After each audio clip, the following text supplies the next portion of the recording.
YouTube is live now. Hey, And everybody. waiting for Whoa, whoa, whoa. not yet. Here we go. Gotta wait for Instagram. And Instagram is live. All And right. both Instagram and YouTube are owned by Google.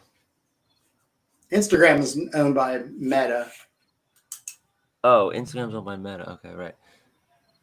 Who's playing Rolling Stones all of a sudden? You are. It's in your Is that head. coming? I think my daughter put on a speaker upstairs. Hi everybody. Welcome to another episode of Making Turbo Pit Fighter, where we have two jolly jokers, myself and Kurt, doing pencil and inks in split screen live on the air every Sunday for about an hour, maybe like 45 minutes. We're making a comic book. We have some of it done already. He's working on issue 1, doing the inks. I'm doing issue 2, so I'm ahead of him for the pencils, and then he gets the pencils and we ink it up and make it nice. Takes a long time. Here I'm working on page 20 of issue 2. And right off the bat, we want to make an announcement to anybody that's watching this on Instagram. You're probably seeing like just a fraction of each of our screens. And if you go over to YouTube, you could see it all live where we're side by side. Kurt is contemplating a $10 a month upgrade where we would be able to go live on Instagram, and you'll see our whole screens one stacked on top of the other. And I would pay for half of that if he wants to do that. But you guys on Instagram would have to make it worth our while. Otherwise, you could see this whole thing, or much wider. Like I'll do the Trump thing, right? You do the much wider, and get to see more if you care. Some people just listen to us as we talk, and maybe their eyes are on something else, like doing the dishes, or God forbid we're making our own comic and just listening to other people chit chat. But yeah, this episode we are going to go over a Turbo update, which means we're going to catch you up on the story of where Turbo's at on the pages that we're drawing and inking.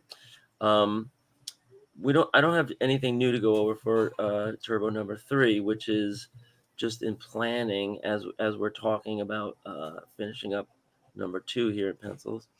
But I do have lots and lots of info and sketches for the Substack, which is our end of the world timeline. If you go to Do Mags, this is also a new account on Twitter. I'll put it this way. So if you want to say hi on Twitter, we have a new account, Do Mags, and this is also our handle on Substack. Why are you putting it that way? Why are you putting it that way? Well, they can only see the. I don't think. Don't worry about it. That's fine. That's fine. Don't worry about them. Don't worry about them. So, if you want to sign up for our Substack, you get free sci-fi writing and illustrations in your inbox every week, and that's going pretty good. I have a lot more material that I'll be going over with Kurt.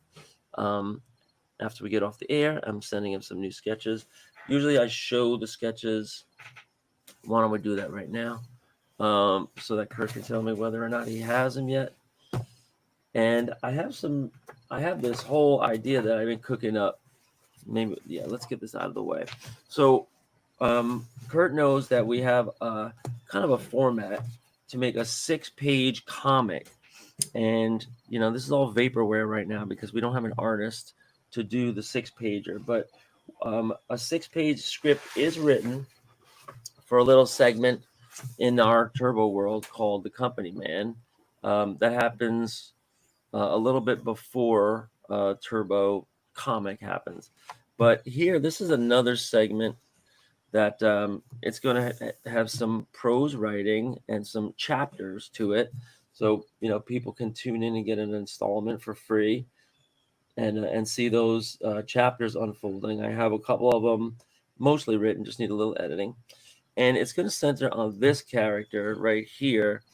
And I sketched her finally a little more definitively because this was a sketch that I had that was still kind of rough. You can see I don't really have the face and the hair down yet, but I wanted her to have these like baggy like ninja pants and Mhm. this kind of like crochet top, and she's going to be kind of like a female analog to Shang-Chi. So, and here's a better picture of her. Her name That's will be sweet. I don't have that. I don't have that. right. So I'll send you this at the end. But um, her name will be Wei Liu, and she will be during the age of Esoterra, and she will be a devotee of Esoterra who studies Esoterra's formulas. And Esoterra is the first person to try to manipulate particle physics to create phenomena in the real world. Um, so I wrote a story where she is a young protester of the De Hubertons and Walco, and the way that society is all devolving, and she takes part in this huge protest in downtown Philly, where they have like like 30,000 people show up, a lot, mostly young people, and they're all banging drums and protesting the corporate thing like Occupy Wall Street. But in those days, this will be like 2160-ish, 2160, 2165, something like that. And they will have a way of doing projections in the sky using holograms and lasers and stuff. And I'm sure this technology is already around, but the idea of projecting a hologram over Philadelphia, that moves in real time. Well, so that's the idea. But then what happens is this crowd goes into a trance, and they start doing these drum circles and these rhythm circles and everything. And a couple of the people in the protests have been studying Esoterra, who, by this point, she has made a TED talk and she's talked about the manipulation of reality, defying gravity and changing, physics. Everybody's, wondering like, how can you weaponize this to have advantages over people? But Wei Liu studies this, and so what they start to do is develop some powers. We'll call them powers. Like a superhero refers to powers. But what Wei Liu is able to do is really only kind of like performative, like visual or audio. It isn't really like moving mass. So in the future, when they break the nanosphere and they are able to manipulate science, it's going to be a lot easier to make somebody think they're seeing something as opposed to making that thing real. And so projections will be a big part of it. And so what'll happen is these guys will all get into a trance over like 36 hours. They'll take over downtown Philly, and they'll just like hobble the whole city in protest of the corporate octopus. And so there's big octopus in the sky, but they'll be able to use their phenomena and their powers to make the octopus like 10 times bigger. And then that gets like national attention, and it's flying over the sky. And there's going to be this other dynamic happen where people in the audience will have these like colorful lines of light emanating right over them, right? Just kind of like pointing them out. And that exact color will be matching other people in the crowd. So that there will be this kind of like cosmic matchmaking thing that happens, and it puts two people together, and they'll meet each other. And then obviously they will be, instantly be soulmates, because they will have been identified to be together by this higher power that's created by this big, like, kind of like, big tribal event where everybody gets into this trance world, and they're all like tapping into this, kind of like higher power idea. But it's led by her, and you're wondering where's the action. So the 6-pager will be when this guy comes in, and I talk in the Substack episode, in the installment that's coming your way, about the alt boys. So these are going to be kind of like a merry band of like real a-hole astroturfers who use social media to ambush people. And when this protest is going on, they will be kind of like flanking it to try and see if they can get into scuffles with the protesters, just like this we're seeing happening in real life nowadays. But they're also like filming everything in a future where they can use falsified footage to make anybody into a terrorist, make anybody into a deviant. They can have you like literally on film, like abusing somebody or killing somebody, and it wasn't really you. And then it's a question of like who believes it and who doesn't. And the corporate side, or which is analog to the right, will be like they choose to believe it, and the other side will be adamantly denying it, saying it's deep fake technology. I never did all that. But there's going to be a battle because they're going to recognize Wei Liu has some powers. She's going to have the powers right off the bat to brighten her eyes and make kind of like flashing light projections coming out of her eyes, which is a valuable tool to like distract somebody. If you're going to do some kung fu on them, you can blind them before you like stab them or disable them or kick them or whatever. Another trick will be making dust swirls, and that will involve moving physical objects as opposed to manipulating light or sound. But she won't be so good at that. That'll be like a power in development. So she's really trying to get like Esoterra's attention, and she's been devoted to Esoterra and her formulas for like 9 years at this point, ever since she was a young teen, and now she's an adult. But she ends up making enemies because these alt boys, they not only flank the protest, but they infiltrate the protests, and they have all these false flag guys that are dressing up, as members of these various cults, to try and pass themselves off as protesters that are committing violent acts. And just like in real life, that gives, the other side license to use violence because they can say they're preventing crimes and they're protecting people, kind of like the whole Kyle Rittenhouse saga, if anybody follows that. So if you have any questions, throw them out. But I'm going to rattle off something here that are in the notes. So this says this will be the early days with society fracturing. There's division in the world. Obviously, anybody that's in U.S. Gov versus people outside. Anybody who's male versus all else.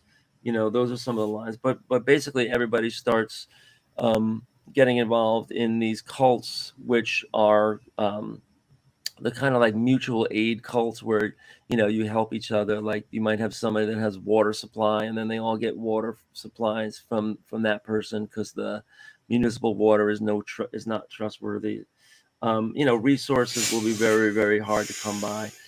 The Dehubertons will have this life plan where you can sign up for everything from healthcare to food, clean water, clean air piped into your house.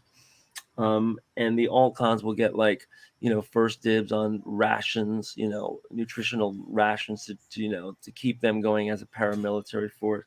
But I'm going to have a lot of information on all the structure of all the little fake astroturf groups and all these little fiefdoms. So we're going to call them either the alt boys or the alt cons. There'll be anti-gov, neo-nationalists, some influencers. recruiters. There'll be AstroTurf funded by SocFed, which is kind of like a takeoff on the Federalist Society that we have today, where they just kind of the arm of the really, really rich people working inside the government. And then they also fund a lot of these AstroTurf efforts. Um, the Walco family, live ambushes I spoke about. They have supplement mills where just like real life. If you tune into Alex Jones, he's trying to sell you all these supplements, right? Like, take your vitamin C. We got a special on Co10Q, right? So it'll be that, but the supplements in those days will be enhancements, right? You're taking supplements that are basically like steroids and growth hormone and everything. So you'll have like a subset of these guys who are like old boy bikers and everything, but they're also muscle multipliers, right? And so that's what this one big bad guy is going to be all about. He's going to have a podcast, and he's going to ambush these people on the street, try to make them seem like they're criminals when they're just having like this big love-in rave, kind of like, ecstasy fest, in Philly, that are protesting the big corporate octopus. So what else do we have here just to finish this page out? Jake. Yep. Have you ever read William Gibson, especially his like short stories, The Burning Chrome short stories? You ever read? Man, I really need to kind of press that upon you.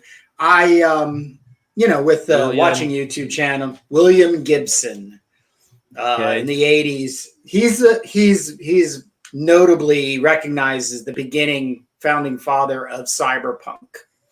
But the thing about him is I kept getting this comparison in my mind of the way the both of you are using,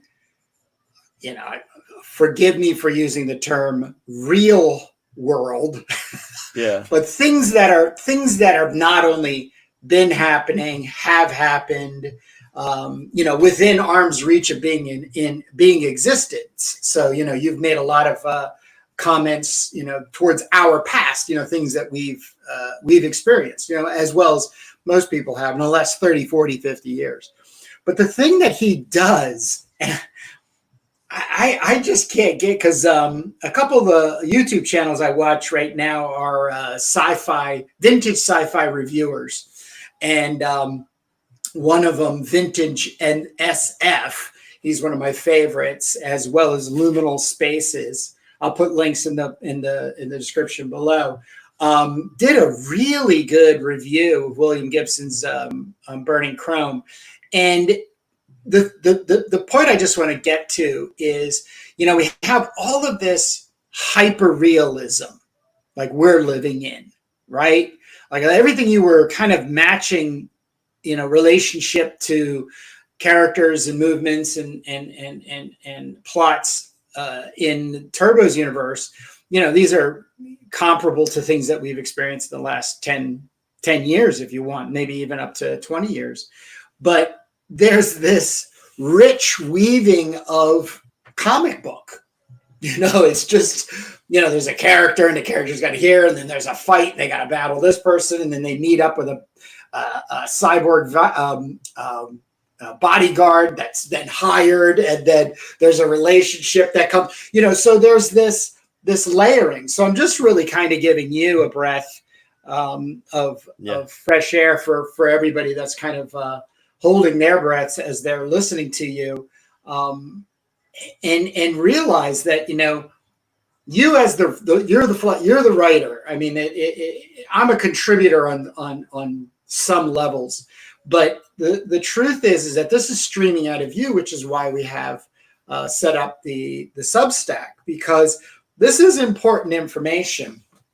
I did SBX last Sunday. That's why we didn't have a live event. And Dan and a couple other people I had run into, of course, having now a little bit of notoriety as the one half of the Turbo guys, and hearing like, oh, when are you guys really going to finish this and everything like that. One of them was like, oh, I checked out your Turbo your Substack, and man, that is like it basically got to the point was like, how are you going to illustrate all of that?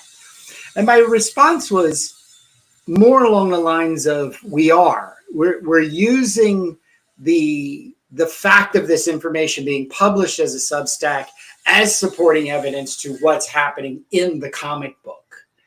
Right. I mean, And some of it doesn't lend to action sequences, and so that's when it's good. but that's what weaves. My whole point is that that's what you end up weaving. Like you could do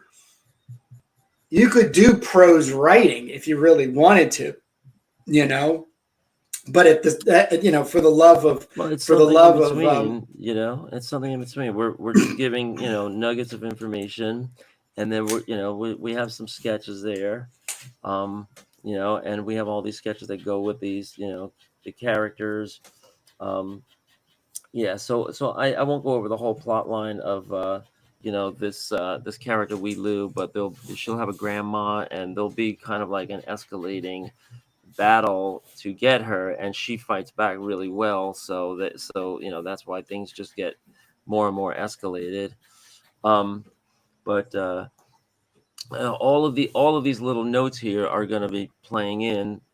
Once they identify her and they target her, she's going to get them back with a couple of like different revenge attacks, and that's going to lead them to doxing her, putting a contract out on her.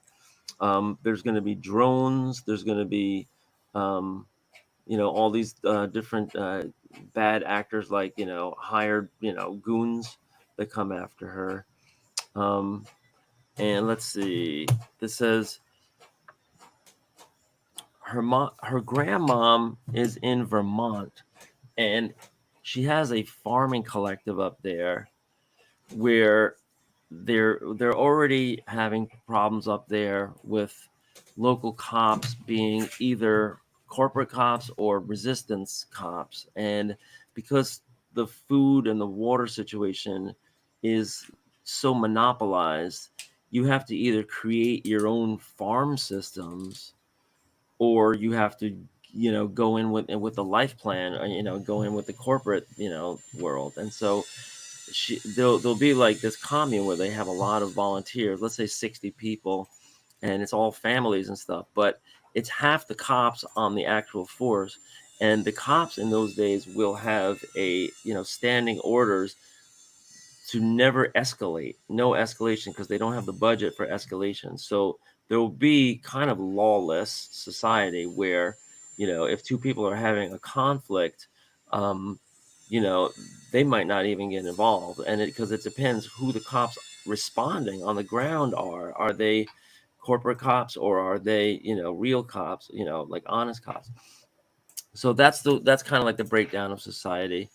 And the journey of Wee Lou will be, we will follow her through her death, but that's not going to be in this installment.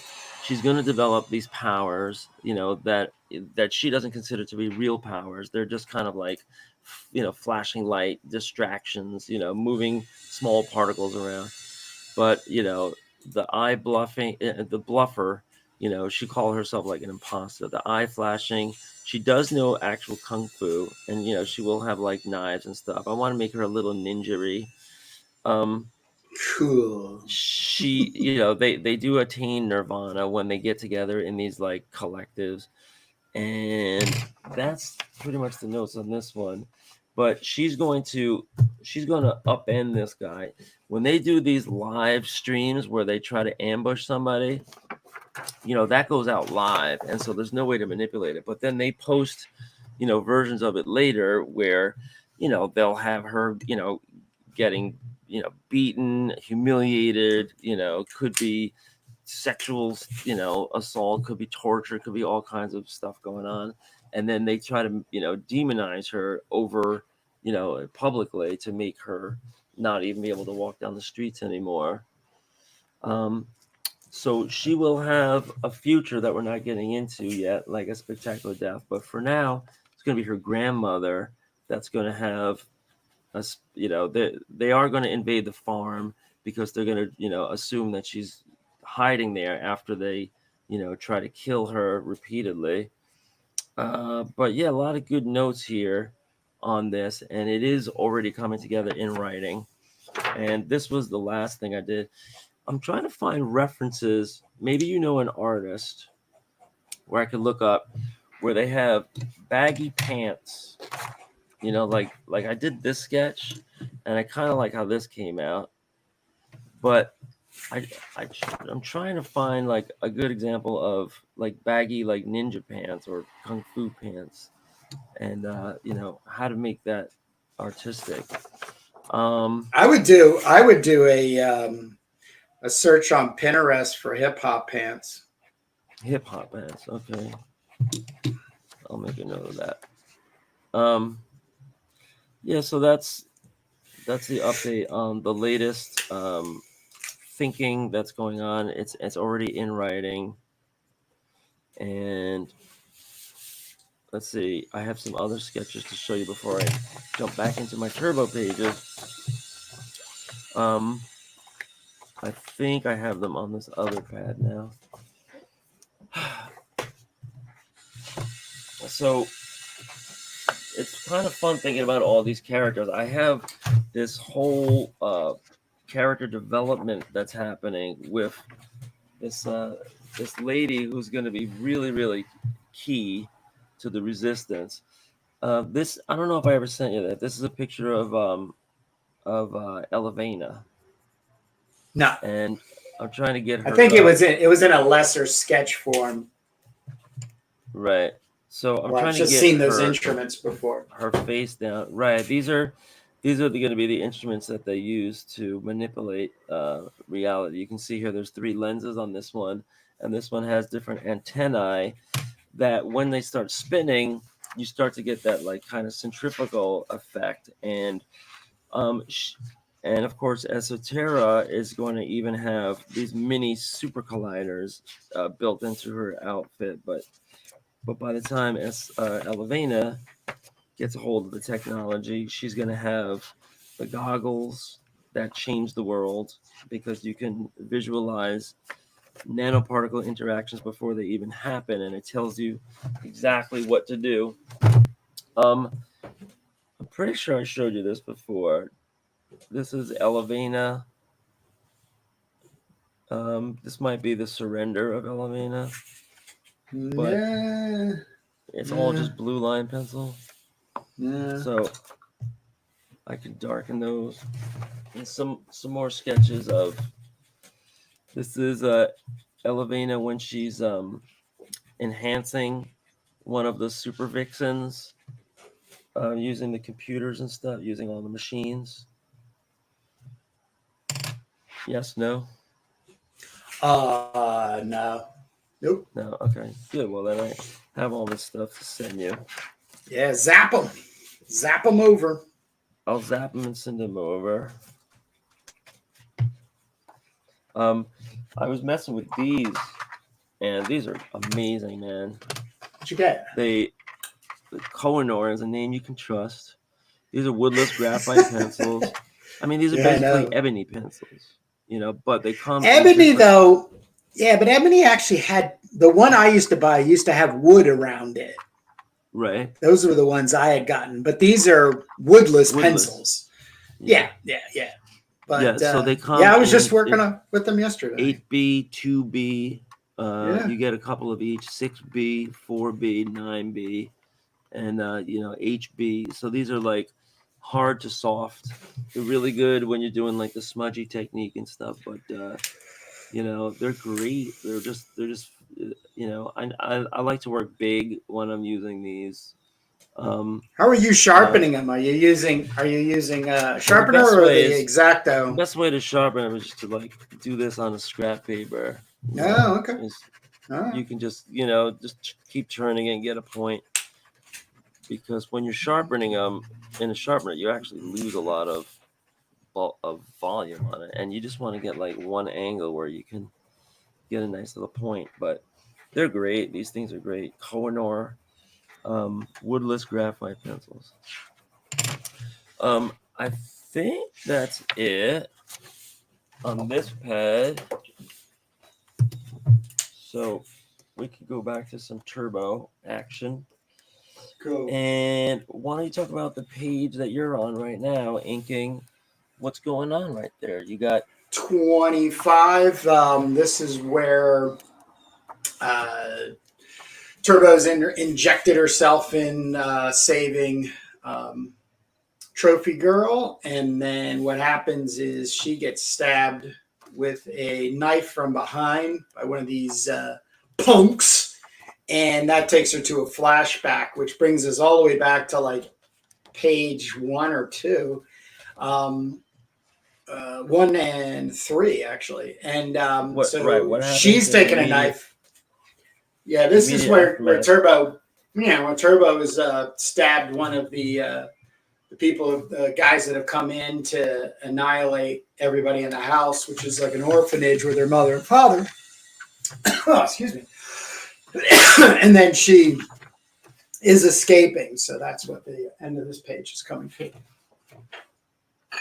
Right. She just as soon as her parents are killed, she she becomes like I can show you right here. And she grabs a kitchen knife So, and she's bing. stabbing these guys in the back. So when Turbo in the present is stabbed in the back,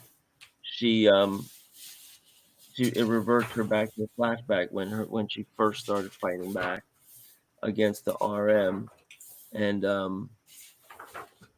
that picks up like her sister's gonna get shot under the couch in the scene you're in, and then she has revenge on the guy that did it by stabbing him like pretty bad, and then she runs for it, right? And they're trying to shoot the crap out of her. So she runs through the doggy door there. Right, and so this is all like formative for Turbo, young Turbo, when she's only like around, I don't know, 10 or 11 years old. We don't really specify. And then, yeah, that's the structure. It's like, going back and forth between the present and the flashbacks when she's young. We'll just continue to do that, but it might not be so often. In issue 2, her flashback is triggered when she has a close encounter with a young teen girl who's coming on to her, thinking that she's a boy. That would be Embra, and then that triggers a flashback for her when when she has the feeling of somebody caring for her in the orphanage, and so just using that to explain things. But yeah, a lot of action. I like those panels where you have bullets flying and a lot of debris going in every direction. I think that lots of action. that makes Lots it like of action packed. Yep. Yeah. In this page I'm at, there's some action here up at the top, and some shooting, and then we're gonna have this standoff. So I should probably try to finish this page once and for all today. So I can so let me to the next page. let me just started to lay out in roughs right here. Yeah. And so this is kind of like the process where you just lay out the basics. I mean, these are almost like stick figures here. Jake, can you hear me? Rough it out with blue line pencil. Come back later, take some time off. Come back to it later with fresh eyes. Go back over it with the blue pencil and just tighten things up. Get more in there. And then eventually, when it's ready for the black pencil, you can go over it. But I can't recommend this process more, using the blue pencil, because you could just keep pressing harder and harder and harder and going over your preliminary stuff, just covers right over. And then when you're ready to do your black line pencil, it all just melts away. in the background. You don't see any of it because blue, because it's so light blue. So I'm digging this process now. It's working, and it really just lets your mind do all the thinking, so that you're never stuck with anything on the page. You can just keep reorienting stuff on the page as you need to. But here I'm having this guy stick a gun up to Sister Ray's head. One thing that I saw when we printed the second teaser, the 12-page teaser, is that I think we have to think about the timeline, and I think all of those characters in that one panel on the first page that are like looking up at the light when the RM busting, I think we have to go back and put veins on their faces, because when Turbo is 10, I think there's already a changeover happening with people, because of the air and the water, and they start to get these veins on their faces, except for Turbo because she's a glower. But that's one thing that I really I'm having trouble with working out, is when does everything happen in the timeline, and all those bullet points, how are they all going to be mapped out on a timeline relative to each other, right? Case in point, when does the pleasure robot really take off? So will that be like 20 years before Young Turbo? Will it be 30 years before Young Turbo? And that is going to be a really exciting bullet point, to expand into its own little spin-off, is going to be turmoil on the planet of the pleasure bots. When society breaks down, the family unit breaks down because of the advent of the sex robots that fulfill all males' needs, and they're used to recruit males into paramilitary service. They can have their very own pleasure bot that'll be very advanced by those days in the services that it provides, and that breaks down the coupledom, right? The idea of men and women getting together and having families. So going back to this refrain, Kurt, that we always talk about in the last couple of episodes is it happening now? Is it happening now? So I keep seeing these demographic statistics and all these articles that are talking about the isolated millennium or Gen Xer, or even like Zoomers, the later generation, that are not finding mates. They're not getting engaged and getting married and having kids. That there's a lot of social isolation of people that live alone in their 20s and 30s and beyond, relative to the past.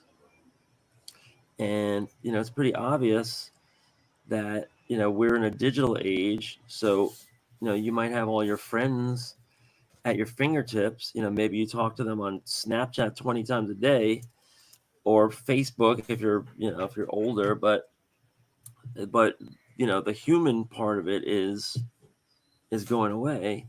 So it's already happening now. And what will happen when the stigma of men having a pleasure bot in their closet, is no longer? They don't care what anybody thinks.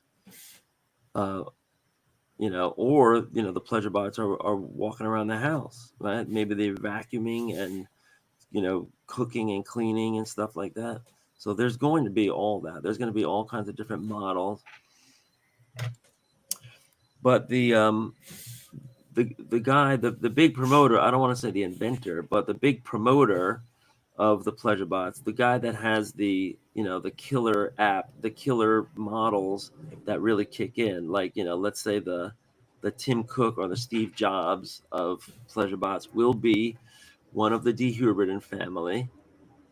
We don't have a name for him yet, but he will be this kind of like psycho sex deviant, and and his whole plan in creating these things will be the breakdown of society and breaking down the family. And there's even going to be uh, this thread in the story where eventually the Dehubertons will be spiking the water and the food so that as many people as possible will lose the gene that recognizes family ties. And I was explaining this to my friend the other day, right? Let's say you see, like, there's a car accident and you're just passing by and there's like a kid trapped under a car and you're like, oh wow, like somebody's got to help him.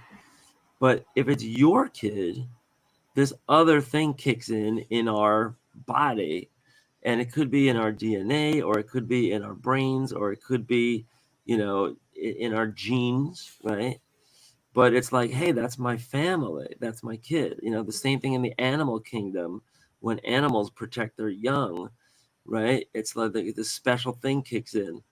So one of the scientists on the team of Esoterra's parents are going to isolate many, many, many of these characteristic genes that give us different traits, such as the ability to recognize family and discern family. And then the Dehubert is going to fall into the Dehubertans' hands, and they're going to suppress the gene in as many people as they can so that nobody has any attachment to their own family anymore.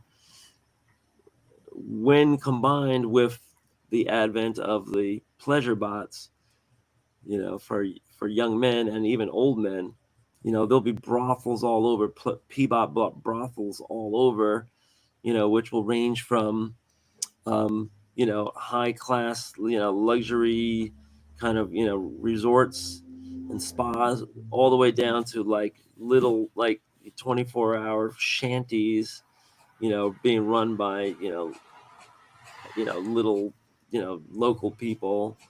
And the P-bot industry will change everything. So we have that thread that's going to be running through the timeline as well. So I need to try to figure out, like, when does that happen, and I also have to thread this together with the Duke and everything that he's going to do. He's going to have this big resistance attack against the Dehubertans, where he physically tries to attack them with this giant, Gundam automaton. And all that was really just a distraction because he was assassinating them in person with a very, very small strike team. And when you're laying this all out on a timeline, you got to have time for it all. When does this all happen? So, meantime, we're just working backwards from Turbo. And, Turbo will be alive when Elevaina's alive. And Elevaina will be a little older. Elevaina will be 24. I'm using like 24 as kind of like the key age when we really center, like a comic sequence on somebody. But there'll be some comic sequences on Elevaina when she's 24. Turbo's 24. When Esoterra's 24. And, Wee Lou will be a character like that. And then Pitch Blend will be one of the 5 females that are enhanced by Esoterra. So it's all got to map out so that, when you're young and full of energy and buxom and, attractive and everything, that's when you'll have your adventures, your sci-fi fantasy adventures. So we could try to make these comics aesthetically pleasing and exciting and everything. But yeah, the backstory is winding and winding and winding. So it's just writing itself. I'm just a vessel. And and this brings up the collabs that we'll mention. Is if you're a comic artist and you want to get involved, I am going to be offering a page rate at some point because I do have an art fund. But if you want to get involved as a writer, as an editor, uh, maybe you're a comic creator, but you don't have your own writing, we are offering writing if you want to, create comics in this world. We're looking for indie creators, like-minded, and styles can vary. We love power comics. We love all kinds of different styles. As an art teacher, I recognize everybody's got their own gift, for making their comics come alive. Sometimes it's more passion than anatomy and perspective and realism. That's all good in the hood. But wow, yeah, you did that panel real quick. Oh, someone's calling. Hello? Oh, so I think I'm the only one talking here. Kurt's audio dropped out. Let me try to find my phone number. One second.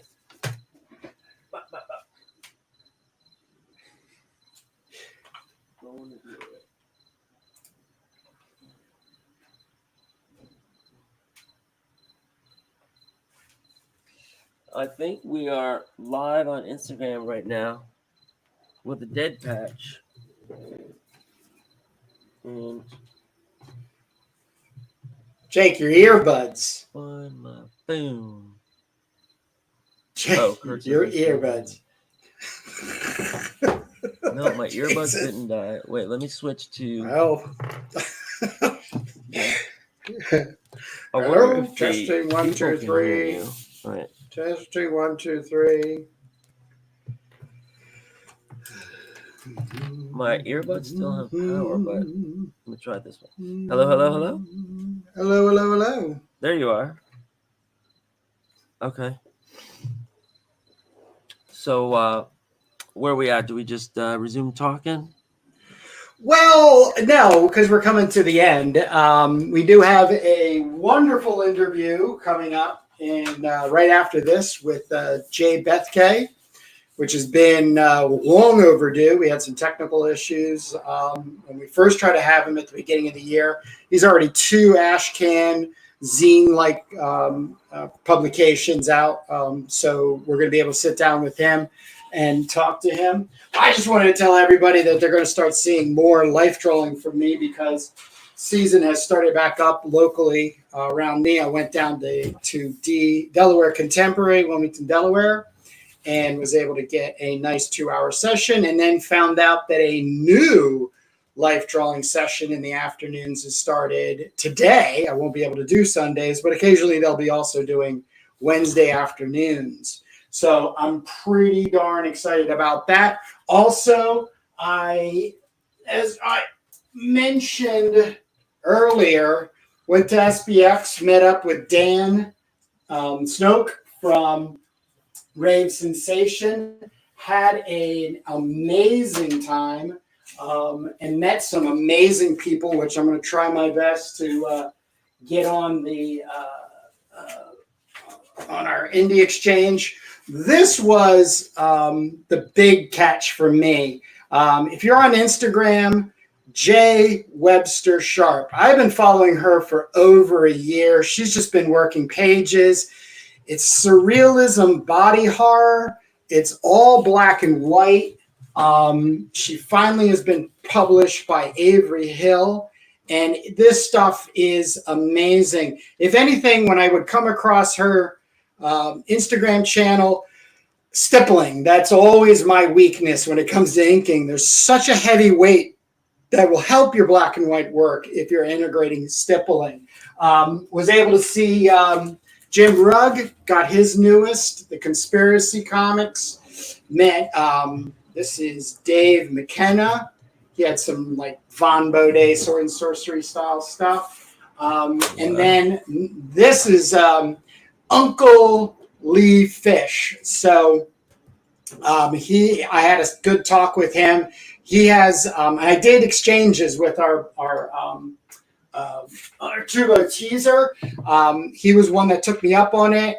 He explained a bunch of the characters, like comics that he had. I think he has 3 going right now.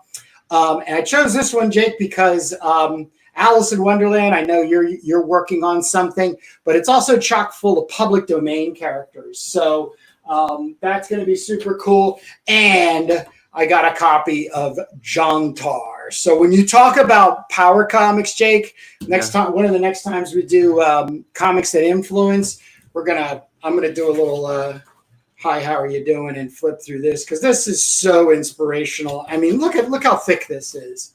I mean, it's amazing. There's this is from Power Comics, the channel, as well as Floating World. But I just want to say this: both Dan and I have had sort of less than exciting attendances at SPX in the past, and this SPX was out of the park. It was fantastic. Also was reconnected with a good friend of mine who's local named Carlos Torres. As a matter of fact, I'm scheduling a meeting, like a catch-up dinner next Thursday. So looking forward to maybe getting him on. Did you say you're having a catch-up dinner? Yeah, just catch up. Love. I got you, right? I beat you to it. Love ketchup. I actually had a lot of ketchup on my omelet this morning. But 54 varieties, I hear. It's great. But I just also have to say real quick, over in our YouTube chat, Mike White, who we were talking about, Jake and I, prior, because this week I need to schedule October's Indie Comic Exchange. So the attendees, David Moses, Mike Jasorka, and Mike White are the ones I need to schedule. So Mike has made some amazing comments in the comment section. And Mike, just want to thank you for joining us. He woke up, turned on his phone, saw that somebody was live, like us, Turbo Pit Fighter was live and jumped on, and I think he's still with us. So he ran the gauntlet with us. So can't really thank him any more than thank you. And we did have a couple jump on for on the Instagram. So yeah, this is something Jake and I are experimenting with.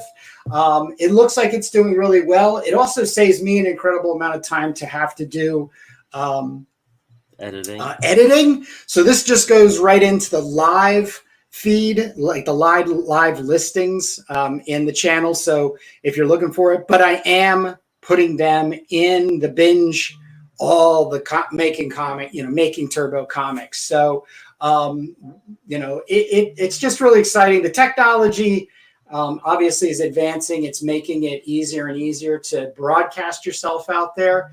But it's also to help us just keep getting the word out there, because we have 1,075 subscribers, which I want to thank each and every one of them for taking that chance and hitting the subscription button, because then there's a greater chance that you'll get something from us in a notification, or it will come up in your feed, because Jake and I are going to the end of time and world with this. And Jake, I just have to say, even with me not being able to interject, just an amazing catch up and deep dive into the world of Turbo. There'll be a link down below to the Substack where you'll be able to read and see some of these pieces, as well as the doodles that I've been asking Jake to just take pictures of so I can insert them. They're not so much illustrations of the writings. It's just more of a feeling, a feeling that we're trying to build from there. Works in progress. It's nothing concrete, but I'll tell you, I have a front row seat to all of this and am blessed by it, and could not be any happier than working with a talent like Jake Jacobs. But other than that, Jake, I'm happy that Kurt is doing a lot of our SEO stuff and posting and all that. I got the Doom Mag's Twitter now, but Kurt handles the YouTube and posting stuff on the Riverside. So match made in heaven. People should check out our Comics That Influence, where we do flip throughs, and our indie creator exchange, where we do interviews, and our other episodes where we go back in time for over 2 years, making these turbo pages and talking about interesting things.